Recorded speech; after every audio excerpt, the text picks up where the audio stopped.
Greetings, everyone, to the Swedenborgian online community Thursday chat. Today we have a wonderful guest, Alyssa Cover. Hi, Alyssa. Hi, it's great to be here. Thanks for coming on. As many of you probably know, Alyssa is my partner and friend, and we are quite blessed to have her on here sharing about yourself and your career, your interests. So that's really cool. Thanks for coming on. Yeah, it's really great to be on. Normally I'm listening and on the chatty with everyone, so it's neat to be on and sharing a little bit about myself too. Yeah, it's nice to have you in this other level of participation, and for anyone actually, we would love to have you on, and whether it's through video, audio, we just love getting to know people in this community, and it's nice that you are such a wonderful member and of this community and willing to connect with us in so many different ways, and also share your stuff like this. I know it's not the easiest thing to get in front of a camera, right? No, it is a little vulnerable, but I'm always willing to share and participate in new ways. Well, thank you, darling. And I also want to say hi to everyone in our Chatsy. Good to see you all there, and it's nice for this evening of connection and sharing with this interfaith community where we try to uplift each other wherever we are, no matter our creed or culture or religion. So welcome, everyone. And we might as well get into it, Alyssa. Tell us a little bit about yourself. How do you wind up here in Missouri with someone like me? Well, it's been a long journey to be here, and quite a thrilling and exciting one.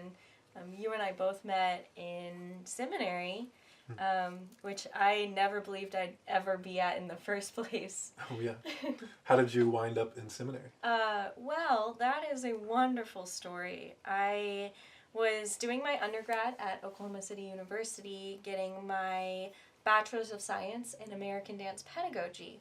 And during a very crucial time in my journey, I was struggling with an injury and unable to dance, and also just like in a downward spiral of poor life choices, as often happens in college. Yeah. And I went to a weekly service at the chapel on campus, and the pastor there was Reverend Jennifer Long, which is actually, she just graduated this past May with her PhD from Pacific School of Religion, the school we both went to. And she gave this wonderful sermon about this Cherokee, what's the word?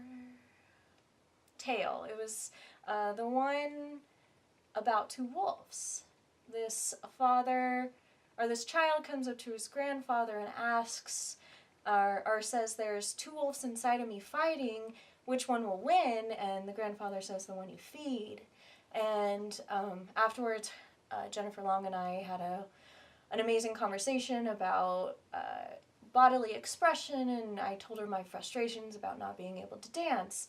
And between that story and our conversation, a pivot in my life changed, and I started looking for a new direction and a path. And a few months later, I realized that I kind of wanted to look into studying how dance and religion, dance and faith and spirituality can go together. And she pointed me to the Pacific School of Religion, and so I began looking at seminaries and different dance programs and places to begin this journey. And so that's how I ended up at the Pacific School of Religion, and that's where we met. And that's also where I met the Swedenborgian tradition, and that's been a cool journey too. Oh, well, we are quite blessed and happy to have met you too. Yeah, it seems like quite a pivotal moment. You were kind of down and out with dance and whatever else was happening in your life, and it's nice that you had someone like Jennifer connect with you and share what sounds like a pretty impactful tale about those two wolves. And one like evil and the other good, and Yeah. whichever one you feed is the one who would survive, something like that. Yeah. You also have a tattoo I in do. reference to that. Yeah. Yeah. Would you be? Can I ask? Is maybe it's too personal, but would you share that with the people looking on the camera? Yeah, I can try to pull up my sleeve. It's actually, I don't know if you can see it, but it's half of a face of a wolf, and the other half's actually my birth moon, but one side's darker and the other side's lighter, kind of resembling that story. Oh, wonderful. Yeah, it's really neat. Those who are listening and can't see, if you want to see it, I have a few pictures on my Facebook and I can post more. Well, thanks for that. Of course. Well, I know you're quite proud of that tattoo, and yeah, it's a recent one. It's quite beautiful. yeah, it's actually the one I got in celebration of turning in my master's thesis. Yeah, your master's thesis. So yeah, let's jump on that train. You decided to look into dance and religion, and you said something about that. But what was the trajectory of that, and how did it end up going? So through my studies, I began to realize that I wanted to explore and understand a little bit more about the way in which dance can play a significant role in communities of faith. Not only bringing the community together, but also bringing that community closer to the divine. So I did a unique study of a plethora of different dance or religious traditions that utilize dance, and that it's one of their core pieces. I looked at, one of my favorites were looking at different tribal dance styles and the way in which their religious practices so deeply connected with dancing. So whether it was they used dance to get in and out of trance states, to commune with their gods and their divinity, or... Wow. But and I also realized that like the dancing throughout history has been something that's brought communities together. So dance was one of the ways in which communities thrived. It helped menial tasks. Music and dance helped menial tasks become easier, created rhythm so that things could be done faster. It also, war dances and those kinds of dances provided synchronization to help communities become stronger. Wow, that's a lot of interesting stuff right there. I don't know where to start. There's a lot to unpack. Wow, that sounds like quite the thesis and journey to pull that together.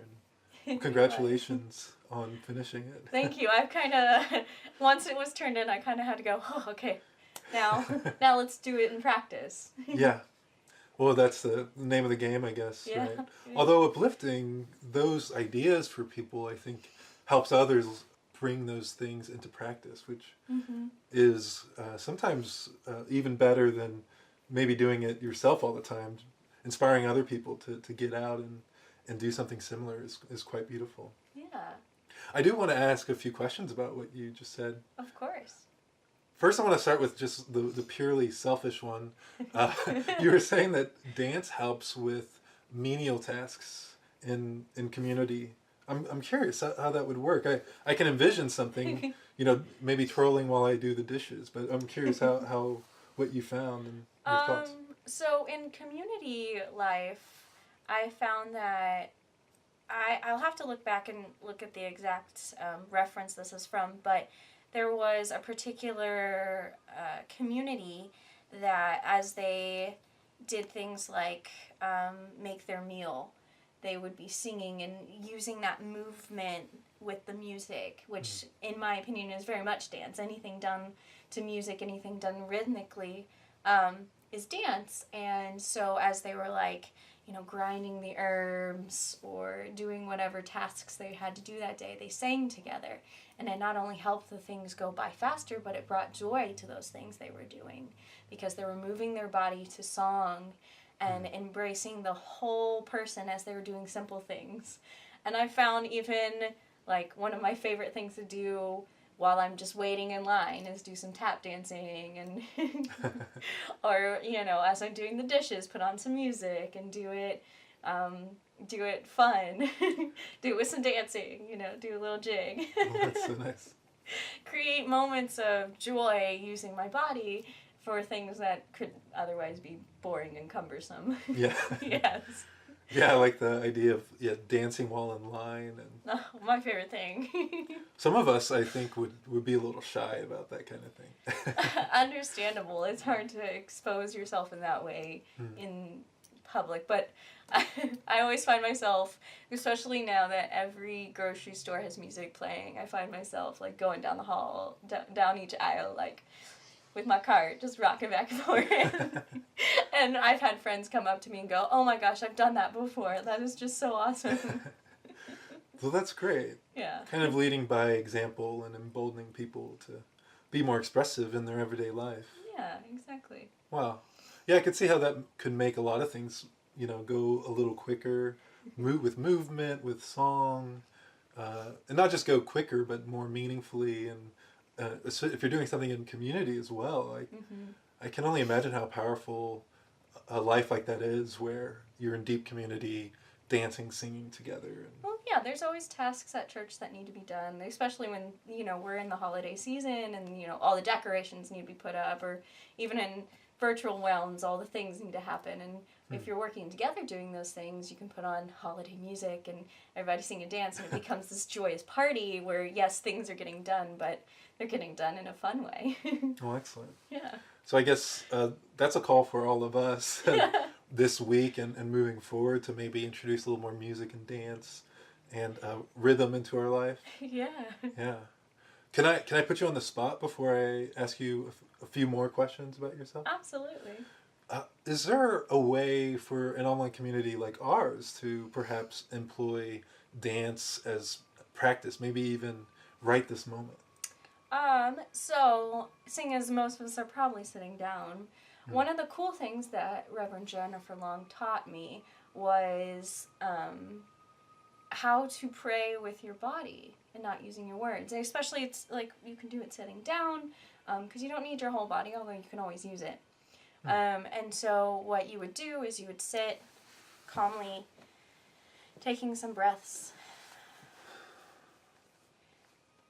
and slowly, not necessarily, you can use the sounds around you, or you can just find within your soul, within your person, just a little movement.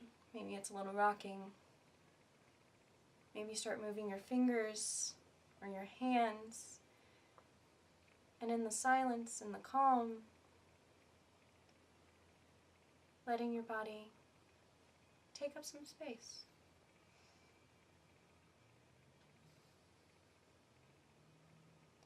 Maybe you begin to notice patterns forming,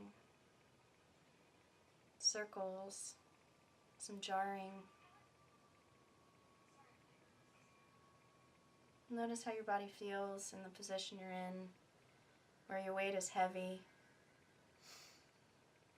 Maybe you want to lift up out of that heaviness. Maybe you want to sink into it. I like to wiggle my fingers when I'm feeling a little anxious, and I find myself letting that energy flow out.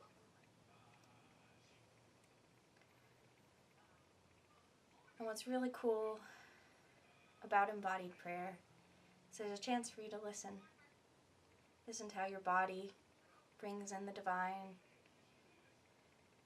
how the movement of your body tells you maybe what you need in the moment. Whether it's a bringing in of the divine, a stillness even. Always taking exactly the amount of movement you need in the moment. Take up as much space as you need, or as little as you need.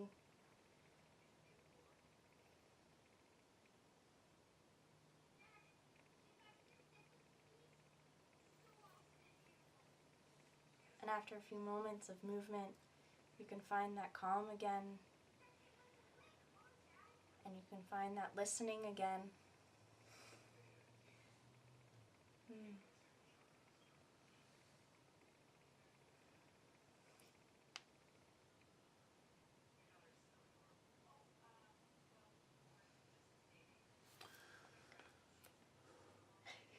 Wow. Thank you, Alyssa. I forget that sometimes we can just bust into spiritual practices in the middle of podcasting. Well, I appreciate you just going with it. That was beautiful. Well, thank you. It's something I want to do more, and so I'm thrilled to have the opportunity to do it, and would love to do it more often. Well, I think that is you volunteering yourself to be on the show quite often. Well, no, I won't put you to that right now. Semi-regular. Hey, if you want, we would love to have you or anyone on the show regularly. Thank you. Always. Oh, well, you were very sweet to us, Alyssa. Okay, so you finished your MA after a long and grueling process, I presume. What is a thesis, an MA thesis? So my MA was a 2-year program. I got a master's in arts and art and religion, and the process really starts towards the end of your first year, jumping into the second year. And so what happens is you're studying, you're trying to figure out what the heck you're going to talk about. And then suddenly you might have an idea, or you might still be grasping at straws. But what really starts to bring that together is you have to write a proposal. And you have to get that proposal approved. And so you have to sit down and decide, okay, this is exactly what I'm going to talk about. And I probably wrote 2 or 3 proposals till I found one that I really, really wanted to do. Which is the one I landed on, which was about community and dance. And then after that, you do a bunch of research. So community dance, bringing people together and uplifting community, as you were talking about. Yes, of course. And I can talk more about the specifics when I get into the breakdown. But so after all that, you're doing lots of research. You're reading a ton of papers and writing notes and just trying to make it all what you just thought it, like your thesis statement, prove it or disprove it, or and collect all that information, and then you begin the very long, tedious process of writing it. If I remember correctly, mine was, including the big bibliography, which is always fun to include, was like 90 pages. Wow. That's incredible. It was long. Yes, it was. Nothing near as long as, say, a PhD. But it was the biggest thing I've ever written. And there were 2, and mine had 2 sections. The first section focused primarily on how dance can bring communities together, like we were talking about, using dance as a means of bringing the community to a stronger place, as a way of recognizing themselves in other people and recognizing the divine in other people, and to uplift the community as it is in their uniqueness and in their togetherness. And then the second half focused on, okay, so now you have a strong community. You can use that strong community and use dance as a tool for bringing in the spirituality, for using it as a way to tell the stories of your community, tell the stories of the divinity. So you could, if you're using the Bible, you could create dances that represent the stories of the Bible. You can bring dance into your worship, like we just did earlier, as prayer, or other ways in which communities of faith have used dance as a significant part of their practices, as their ritual.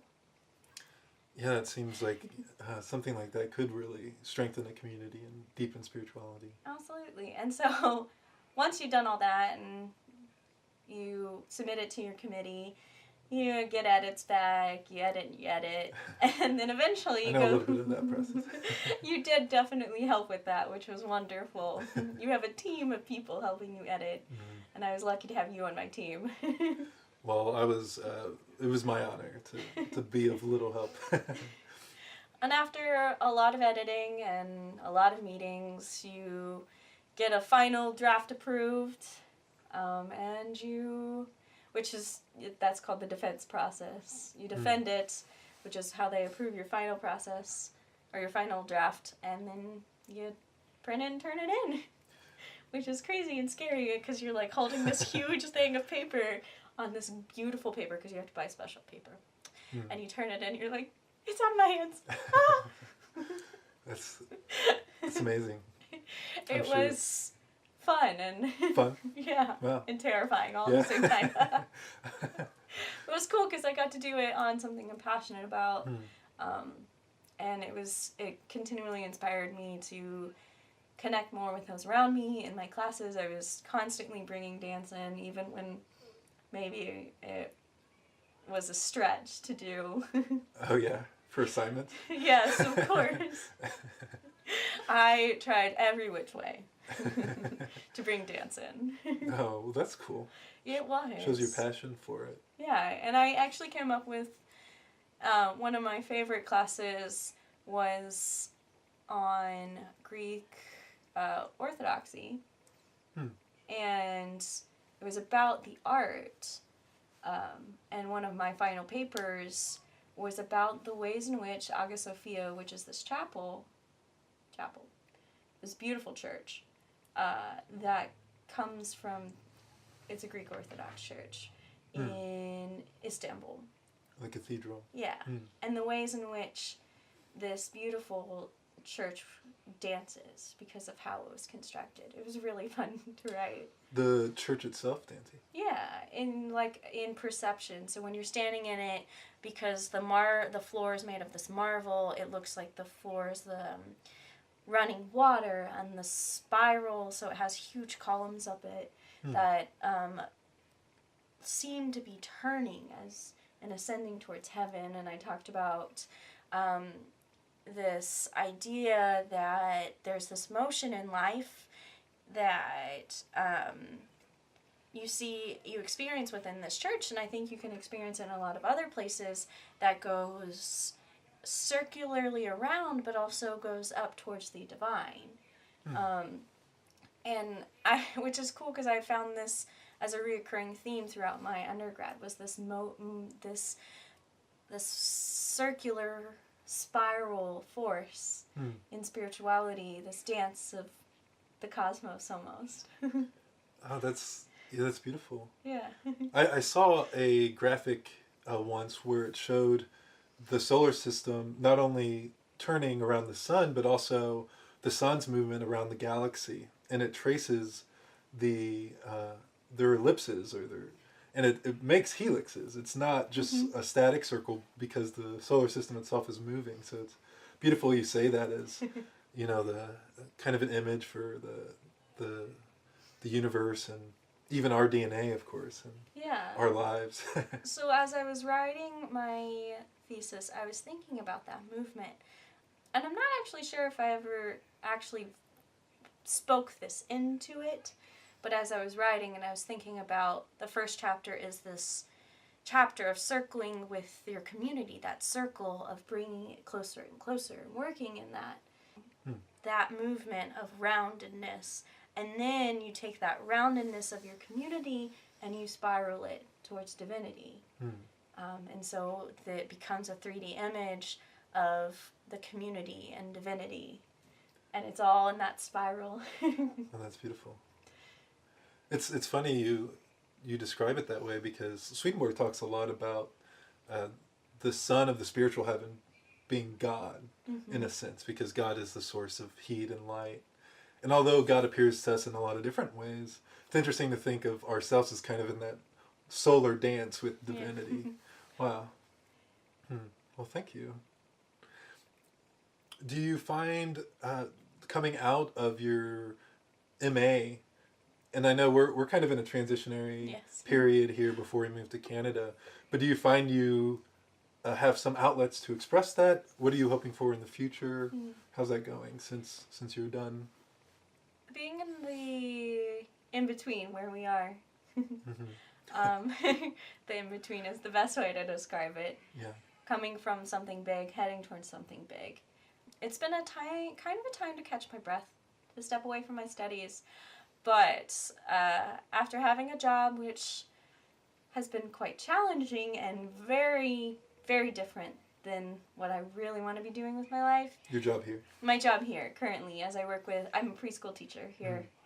And working with the kids in a very academic way is so different than I've ever thought I'd be working with kids. And it's made me excited for the potential to jump back into what I really want to do, and working with kids and dancing, and it's created in me a fire of creativity that has brought about this like raw desire to keep creating and choreographing. And I found the song recently,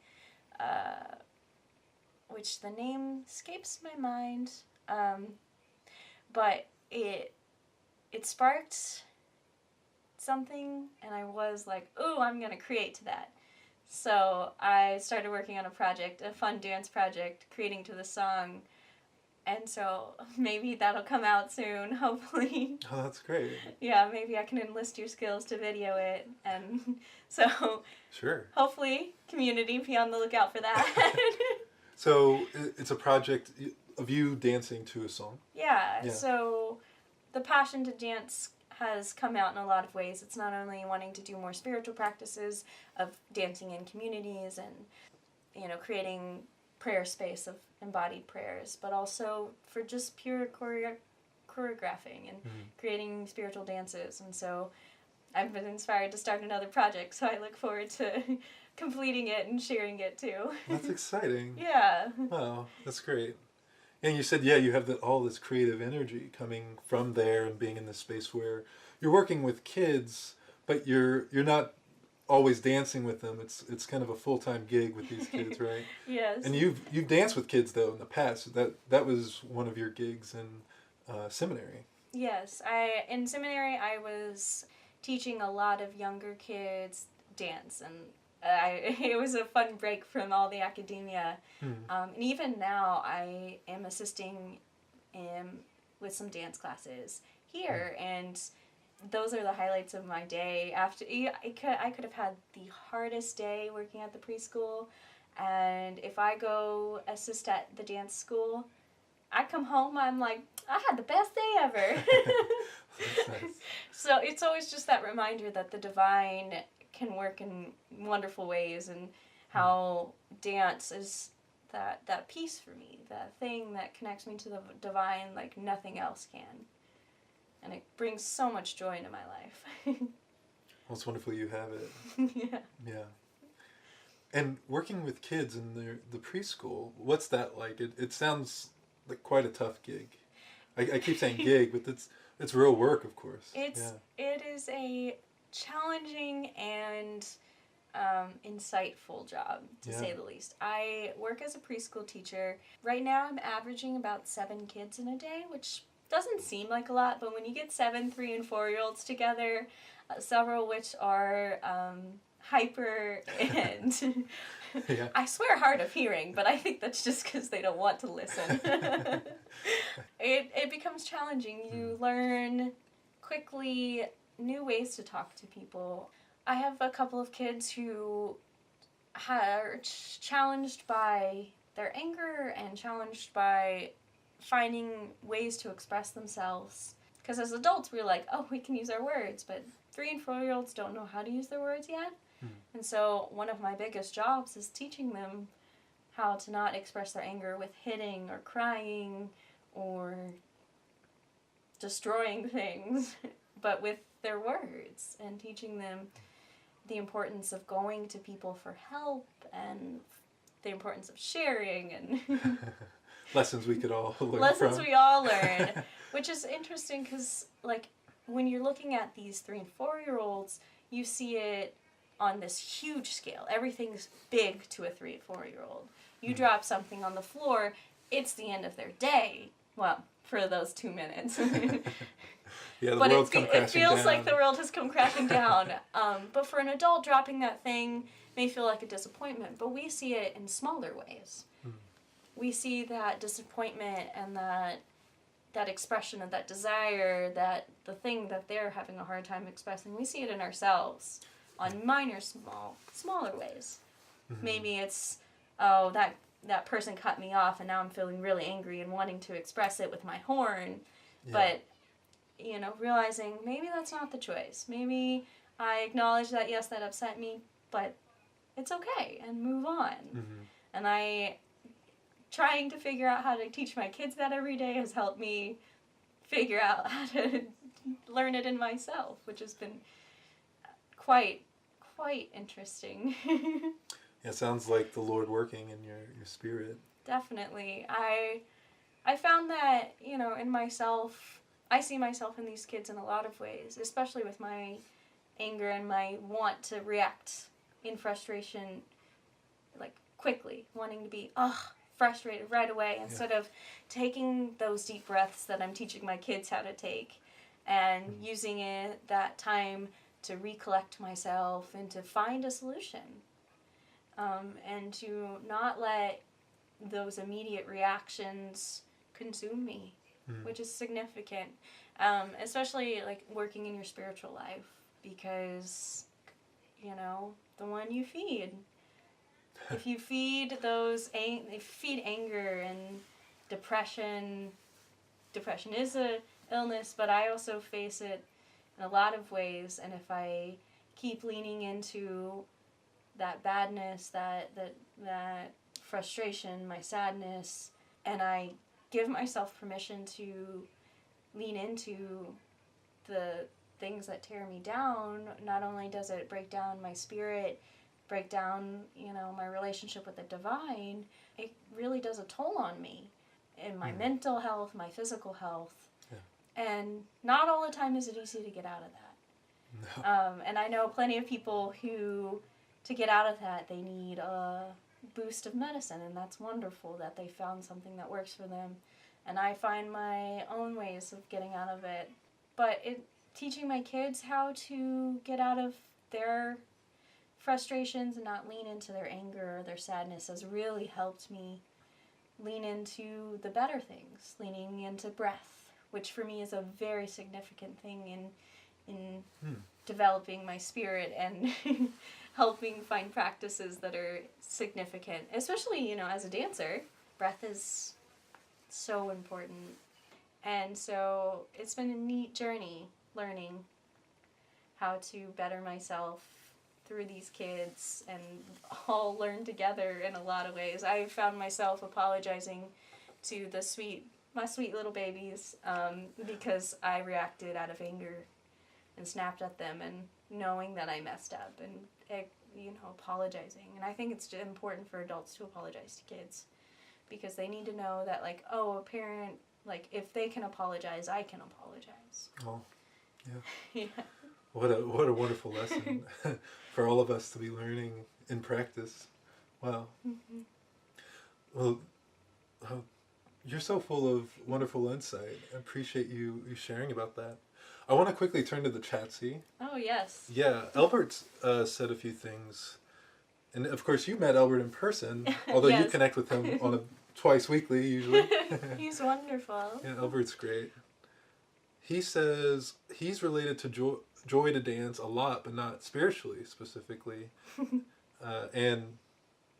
Mark says it's out of his area. And then Albert says youth in traditionally black churches have added dance routines to the worship, some of exceptional skill, many of a humbler but youthfully sincere dance to recorded music. Yeah, there's a lot of churches, black churches, and others that have really employed dances, and other traditions, as you were talking about, really employed dance as part of their spiritual walk, and it's beautiful what many have done. Oh, absolutely. Yeah. The cool part about the dance world, it is often really small. And so I've connected with a lot of different people in churches as well as on concert stages who have used dance, not only within the black community, but within the wider community as a means for spiritual development, and as a means of expressing this really interesting story or history. One of my favorite dance groups, the Alvin Ailey Dance Company, they're predominantly African American, and they use a lot of spirituals in their repertoire, and they really show the ways in which music and dance have been this force in the African American community for not only developing their spirit, but also for facing tragedies, facing slavery, and facing all of these horrible things that our country has lived through, and how it's brought the African American community together and brought them up higher.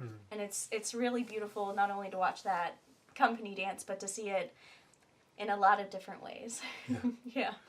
Well, we've used this metaphor a few times in this conversation of rising up towards divinity, lifting up higher, etc., as kind of a metaphor for connecting with divinity and becoming healthier, more enlivened, moving away from some of those harmful, destructive tendencies, maybe leaning into practices where we can not find ourselves as depressed as we've been, etc. Yeah.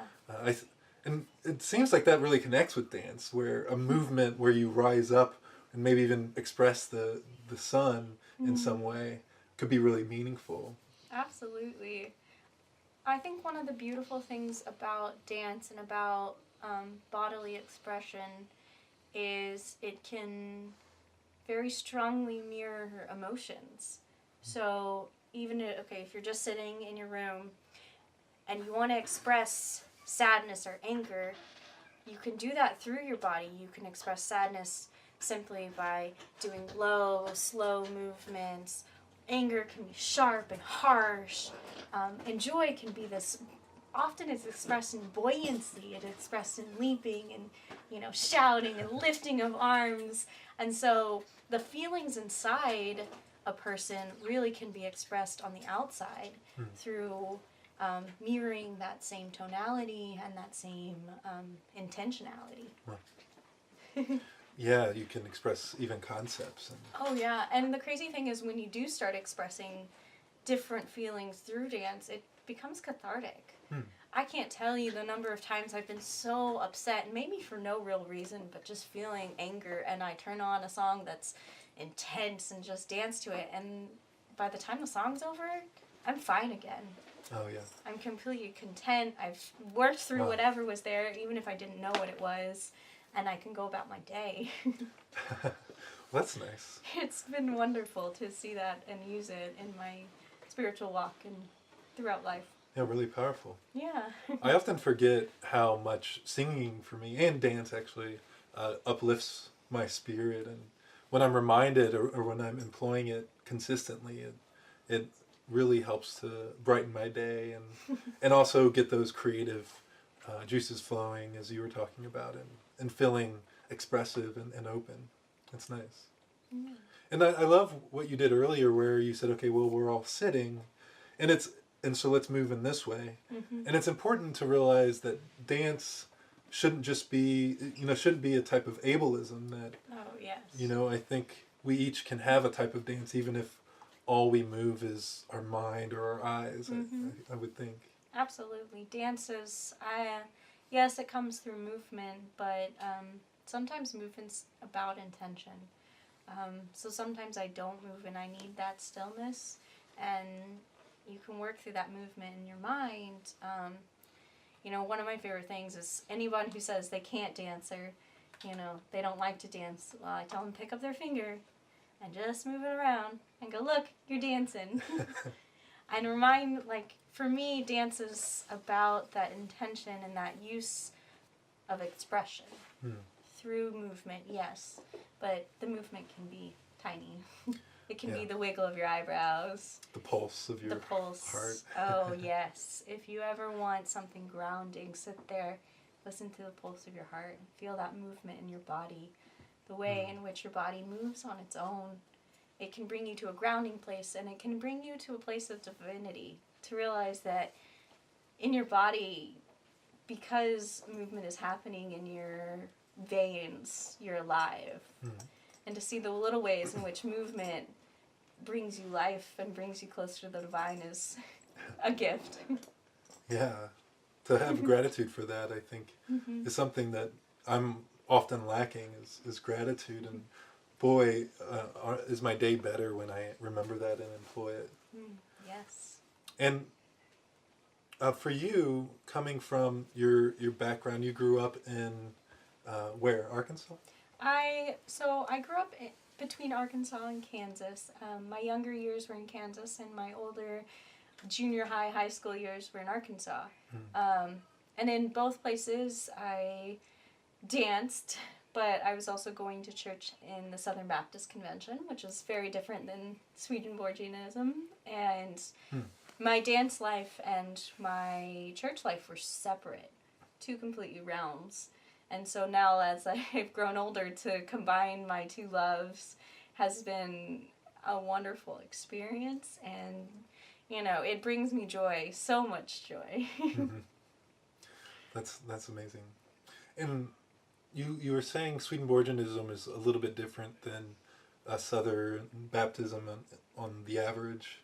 My grandfather's also a Southern Baptist minister, so I have some of that background too in my childhood. And what would you say, if whatever you're comfortable sharing, what would you say your trajectory has been from that tradition, and then now you call yourself a Swedenborgian? So in my journey, so the Southern Baptist Convention is quite conservative. They take the Bible very literally. Hello, ghost. They take the Bible very literally, and they look at the stories as history and fact, which there's merit in that, yes. But that's about as far as it goes often.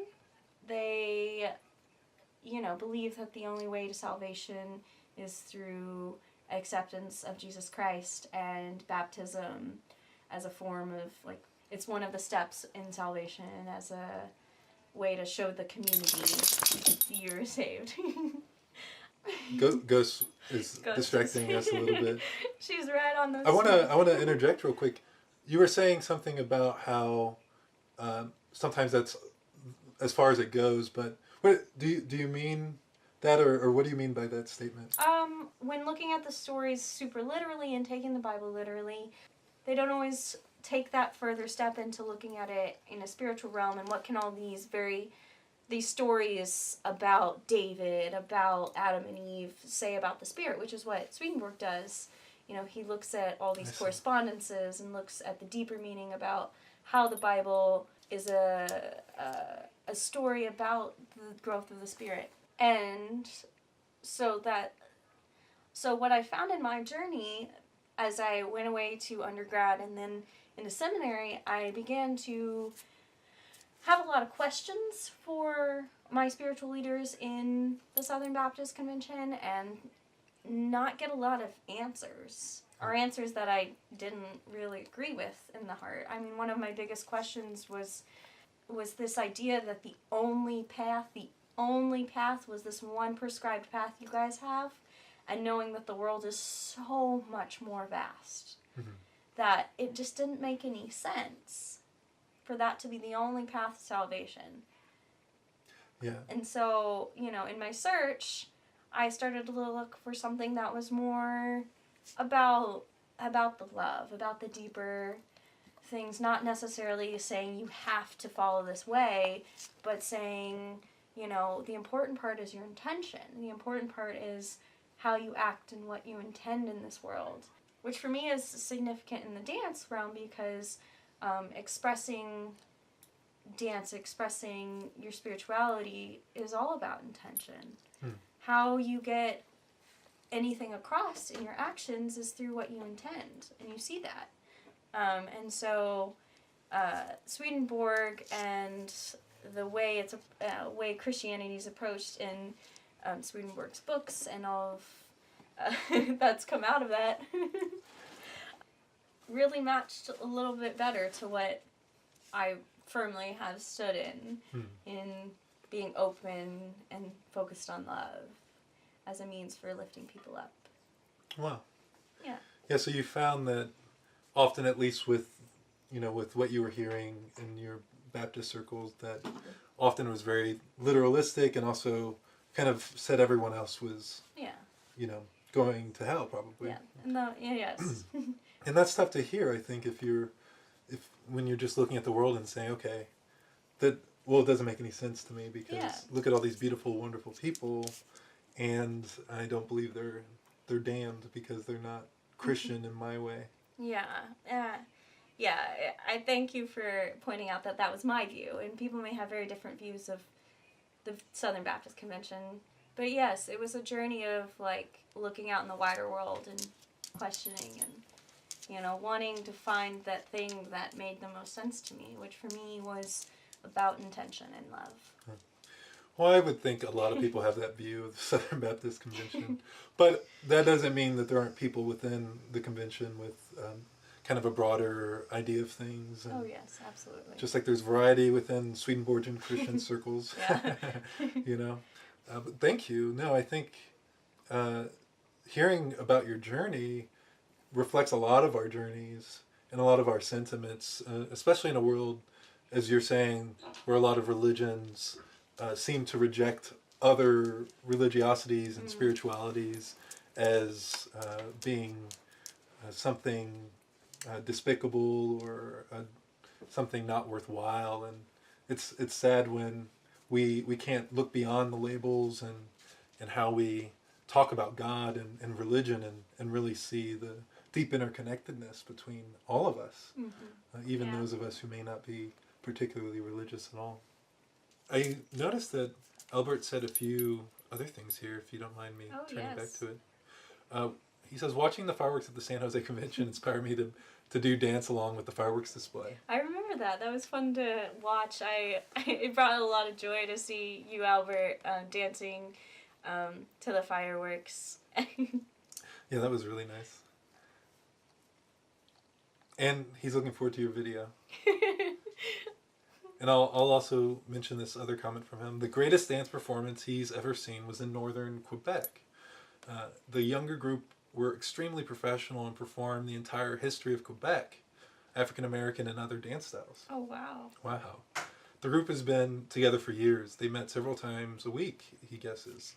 He thinks the extreme cold of half the year makes indoor dance enthusiasm and hey, that's looking up for you then.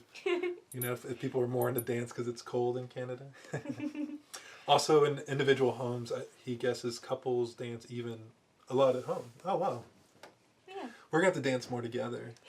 Yeah, it'll be nice to have a little bit more space to do that too. Yeah, and it's nice when we've gotten chances to dance, and I think often in our own lives we think dance isn't really applicable to us. And I love what you were sharing about it being so easy to get into it, and I think especially as couples, though, it's nice to let those barriers down and maybe try to shed some of our self-consciousness and the toughness, the judgment we feel when we move or sing or do certain things is often pretty tough to get over. Oh, absolutely. But starting in small ways and allowing it to increase your vulnerability with someone. Well, yeah, one of the things I talked about in my thesis when talking about the community was dance. Dance was this moment of vulnerability where you may trip and fall and get to laugh, but because you're often coming into it with the mindset of openness and of exploration and often play, there's this acceptance of being vulnerable and exposing yourself in new ways. And so definitely with couples, as you're working towards becoming more vulnerable with each other and sharing more of your life, dance can always play that role as a way to open the door and put your foot inside and to begin that first step of becoming vulnerable. Yeah, that's nice. You mentioned kind of implicitly some of the things that drew you to Swedenborgianism, but I'm curious, can you tell us about what Swedenborgianism is to you and why it drew you to its gates, I guess? So when I first got to seminary, I knew I was looking for a new trajectory, a new label maybe, or maybe find no label and be happy with that for my faith. And I just so happened to meet you and Colin, because Colin and I had a class together, and you and I were talking often, and I started reading a little bit of Swedenborg. I think I started with the really tiny one, New Jerusalem. Oh yeah, New Jerusalem. And the thing that caught me in that, it was a lot of words, and I had to read several pages several times. But it was about this emphasis on really simplistic, seemingly simplistic things, like love and goodness. and truth and wisdom, but the definition of them, and that's what made it complicated, is he went into these in-depth definitions, and it's never one definition. There's always possibilities, there's ways to show love and to use your intention, and I think the thing I loved about Swedenborgianism and the way Swedenborg talks about faith is it seems simple, but it can be dynamic and beautiful. And then when we started reading Heaven and Hell, the way in which he described heaven just reflected the way that I always believed the beloved community should be built, as something that continually gets better as diversity comes into it. You know, something becomes more perfect the more diverse it is, the more different ideas you have happening, the more people you have.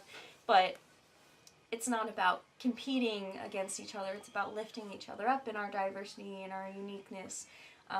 And yet still recognizing that what connects us all are these seemingly simplistic ideas of love and goodness.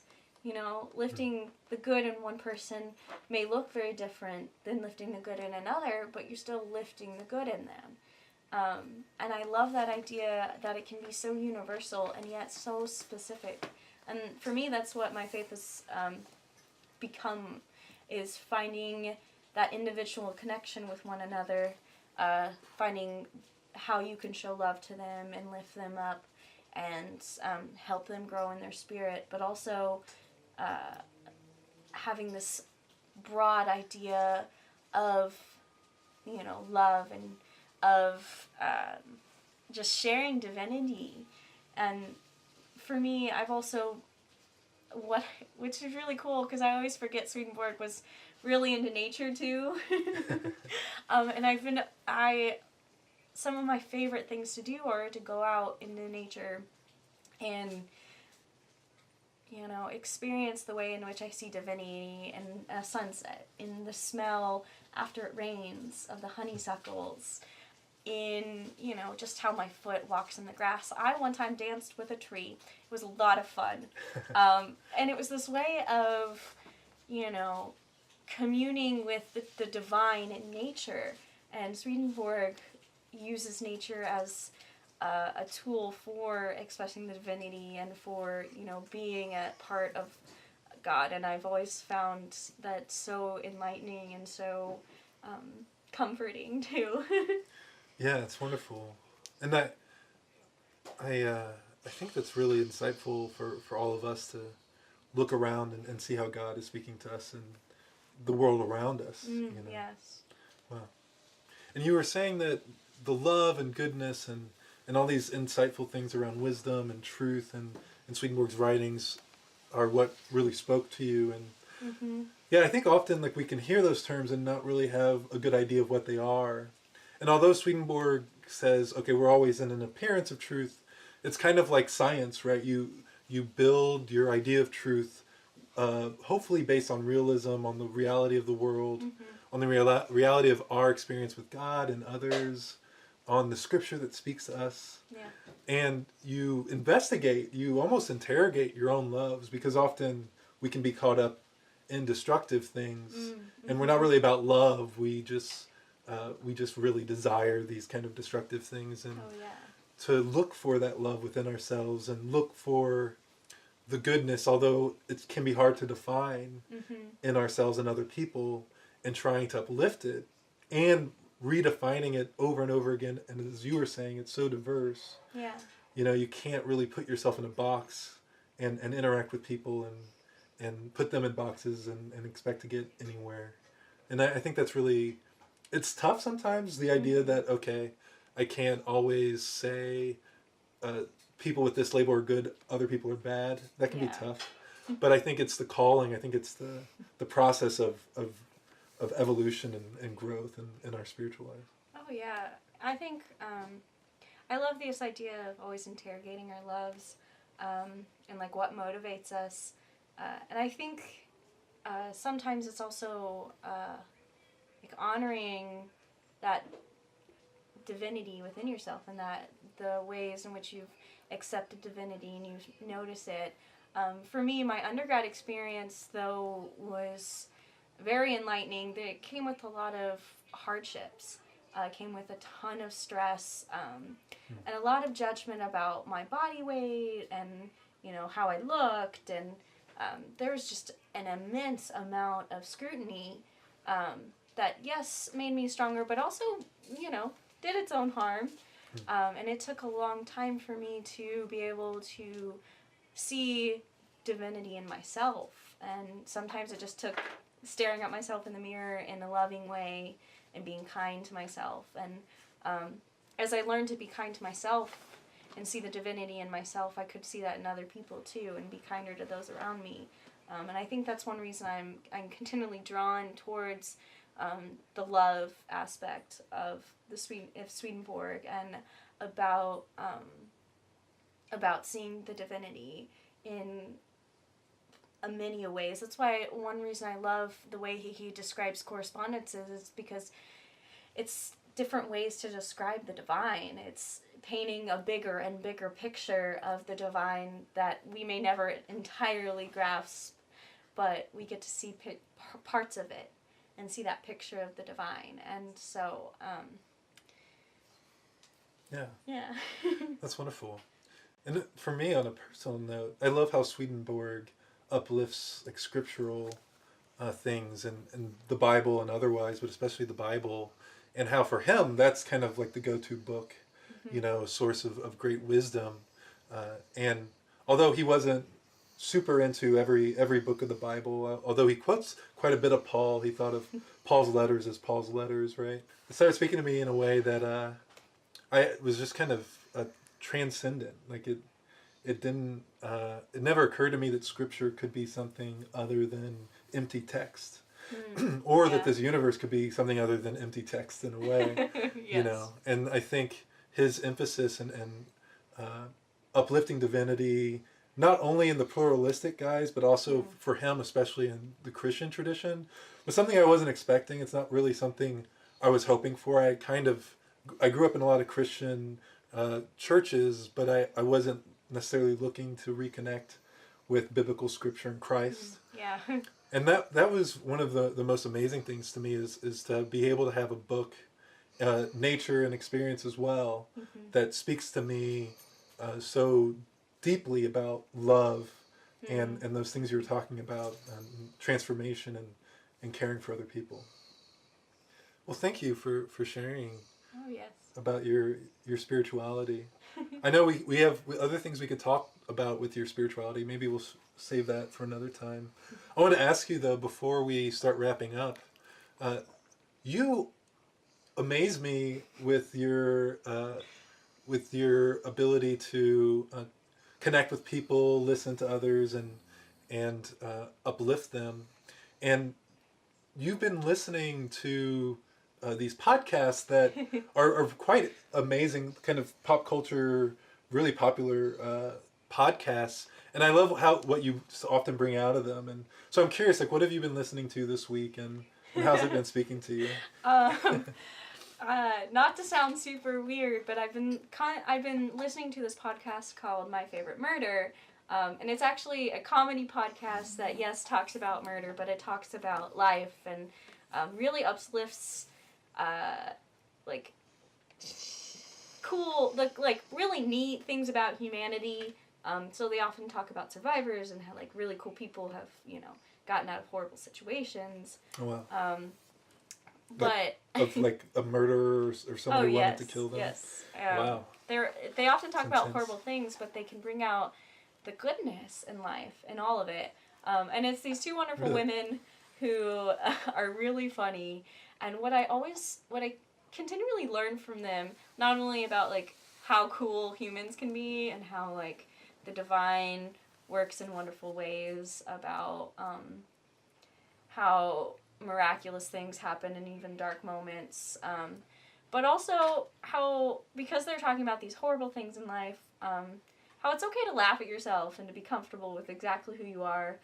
They talk very openly about their own mental illnesses and about their own struggles, and to have people talk openly on a huge forum because they have so many listeners, to talk openly about things that people don't often talk about their own anxieties and their stresses, and about their paranoia or fear, or about the things that, you know, make them quite human in a wonderful way, and how they've grown. And it's quite wonderful, and reminds me to, you know, see that in other people, and to be gracious, and to talk openly about my own struggles, and, you know, uplift those in different ways, and to uplift people in their struggles, and to let them know that, you know, it's okay. You may be going through a tough time right now, you may be frustrated with whatever, but it's okay, and you'll get through it, and you have a support system. If you want a support system, I'm here for you, and you know, uplifting the good, and when things can be so bad. It's especially significant in our current political climate and the way our society has been going lately. I find myself on Facebook getting about 50% cute animal photos and videos, and about 50% news articles about the political world today, and trying to find that good balance of, yeah, there's a lot happening and it may not be great, and look at this cute puppy. Yeah, I don't think we have to be shy about sharing our opinion.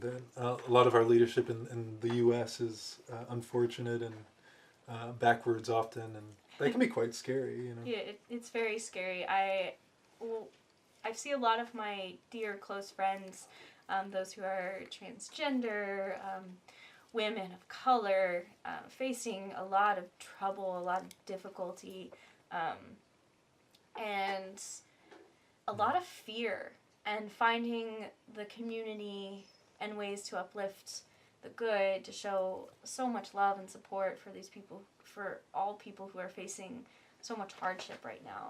I think it's really significant. So, you know, sharing a little dance, a little love. Oh, yeah. Well, I think we can end with those insightful and affirming words, Alyssa. Thanks for coming on to the show. We love having you. It's been a real honor and quite a blessing. And thank you all for tuning in. And tune in later this week for another service. And go forth knowing that you are quite loved.